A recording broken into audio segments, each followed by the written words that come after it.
साइराम सेवाने फेब्लो जाडो चाहिँ जाडो नाति र बोजू नातिनी र बोजू जाँदैछ यहाँनिर यस्तो चिसो छ घाम चाहिँ अघि लागेको थियो त्यो घाम लागेको चाहिँ बादलले छिर्यो बादलले घाम छिर्लेर चाहिँ यस्तो भएको छ पापा चाहिँ यहाँ बसिरहनु भएको छ फोन खेलाउँदै पापा सेवाने के गर्नु भन्नु मन छ पापा पापा हेर्नु नि स्टाइल गरेर तालु देखाउनुको लागि चाहिँ टोपी नलाउनु भएको पापालाई टोपी लाउनुहोस् भन्नु सुन्नु हुँदैन जाडोमा बल्लाइले भन्दा मचा चाहिँ लाउनु भयो मचा पनि लाउनु मान्नु हुँदैन हातहरू पनि यस्तो चिसो भएको हुन्छ पन्जा लाउनु मान्नु हुँदैन ज्याकेट पनि लाउँदिन भन्नुहुन्छ जाडो लागेको छैन कामदै मात्रै सुधो मात्रै लगाएको ल सुनिहाल्नु होला तपाईँहरूले मेरो पापाले चाहिँ के भन्नुहुँदैछ ज्याकेट पनि नलाउने अरे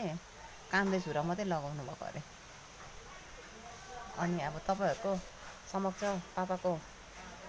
पापाको विचारमा चाहिँ तपाईँहरूले के भात तिन पकाइहालेँ अहिले मैले पकाएँ सब उसले खान्छ बाहुनहरूको पो बाहुन बुढोले मात्रै पकायो भने अरूले खानु पाउँछ पाउँदैन उहिले बाहुनले राजाको भात पकाउँथ्यो अरे ज्याकेट पुरा कोट लाएर मासु पकाएछ अरे एक दिन मासु चाहिँ भुटेर हेप्पी न्यु इयर सोल्टी हेप्पी न्यु इयर गोजीमा रुमालमा पोको पारेर भरे खान्छु भनेर लगाएछ अरे भुलेछ भरे त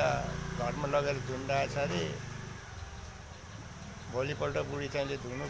पर्यो भनेर धुँदा त मासुको पोका भेटेछ अरे अन्त फेरि त्यो मासुको पोका झिकेर राजाकोमा गएछ अरे बाहुनी बुढी यसो हेरेर राजाले त चिनेछ यो चाहिँ मेरै पकाउनु दिएको बाहुनलाई मासु भनेर त्यहाँदेखि चाहिँ बाहुनलाई धोरो मात्रै लगाएर भात पकाउनु लगाएको अरे त्यहाँदेखि धोरोमा भात पकाउनुपर्छ अहिले बाहुनहरू पापा धोरो भनेको चाहिँ के हो धोरो धोती मात्रै लाएर पकाउनुपर्छ हजुर पकाएको अरे अन्त बाहुनहरू हौ त्यस्तो छन् अहिले अन्त जाडोमा धोरो लाएर भात पकाउँछन् ल मैले फर्स्ट टाइम सुन्दैछु